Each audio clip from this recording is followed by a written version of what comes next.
5 years ago, I had a daughter, Emma. She was 5, full of life, always smiling. And I had a wife, Sarah, the love of my life. We were a normal family, living what I thought was a normal life. But then, things changed. Slowly, at first, little things. Emma started talking to herself. Not the way kids do when they play make-believe, but real conversations. I'd find her sitting in the dark, mumbling words I couldn't understand. Words that weren't hers. I'd call her name and she wouldn't respond. She'd just sit there, still as a statue, her eyes fixed on something I couldn't see. I didn't think much of it at first. I figured it was just a phase. Sarah thought maybe she was stressed. Maybe something was bothering her at school.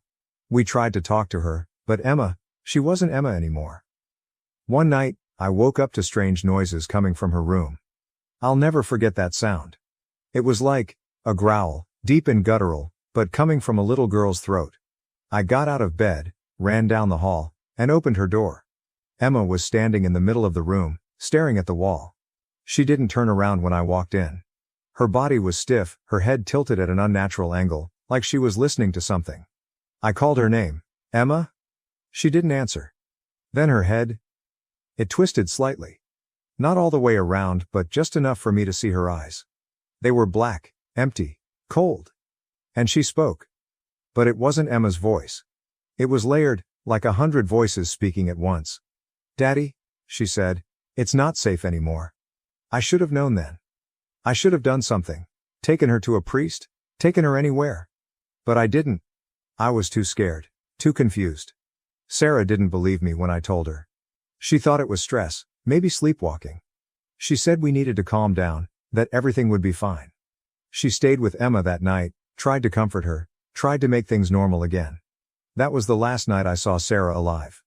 The next morning, I found her in Emma's room. The bed was soaked with blood. Sarah's throat had been cut, deep, almost severing her head. Her eyes were open, staring at the ceiling. Her face frozen in shock. And there, sitting beside her, was Emma. Her little hands covered in blood, smiling at me with that same twisted grin. But it wasn't Emma. I knew it wasn't her. "Mommy's gone now," she said, her voice distorted, echoing like it came from somewhere far away. "It's just us now, Daddy." That thing had taken my daughter. I didn't think, I just acted. I grabbed Emma, or whatever she had become, and slammed her into the wall. But she didn't cry. She didn't scream. She laughed. I pinned her down, tied her up, locked her in her room, and called every church I could think of. I didn't care who believed me. I just needed someone to help. A priest came. Father Anton. I remember the look in his eyes when he saw Emma, strapped to that chair, writhing and hissing like an animal. He knew what it was. Without saying a word, he pulled out his Bible, started praying over her, chanting in Latin, splashing holy water on her. And Emma, no, the demon, screamed. Not a normal scream. It was this high-pitched wail, like something from the depths of hell itself. Her body convulsed, her eyes rolled back, and her skin started to blister, like the water was burning her. For hours, the priest fought with the demon inside her. The room was chaos, furniture shaking, lights flickering, the air thick with the stench of sulfur. At one point Emma's body lifted off the chair, hovering there, her face twisted in agony. I thought maybe we were winning. But then the demon spoke. "You think you're saving her?" It rasped, its voice deep and cruel. "She's mine. She's been mine since the day she was born." Father Anton kept chanting, louder and louder, but the demon just laughed. Emma's body jerked violently, her head snapping toward me. "Daddy," it said, with that same twisted grin, "I'm taking her with me, to hell." Then with one final scream, Emma's body collapsed. Silent. Lifeless. The demon left her, but it took my daughter with it. She was gone. I buried Emma next to Sarah, but I couldn't rest. I couldn't let it go. The demon had promised to take her, to drag her soul to hell, and I couldn't just stand by and let that happen. I spent the next 5 years preparing, learning, training. I found every occult book I could get my hands on. Every ancient ritual, every spell, every exorcism rite. I needed to find that demon.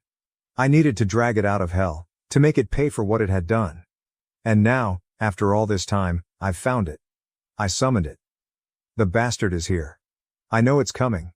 I can feel its presence. The room's colder, the shadows darker, shifting. It's watching me, waiting, laughing at the thought of what's to come. But I'm not the same man I was 5 years ago. I'm ready. I've trained. I've armed myself with weapons it can't understand, tools it fears. I don't expect you to believe me. I don't care if you think I'm insane. All I know is that tonight I face the thing that took my family. And I'm ready to kill it, to tear it apart, even if it costs me my life. If you're watching this and I don't make it, know that I went down fighting. And if I do win, if I send that thing back to hell, I'll let you know. I'll update you when it's done. Wish me luck.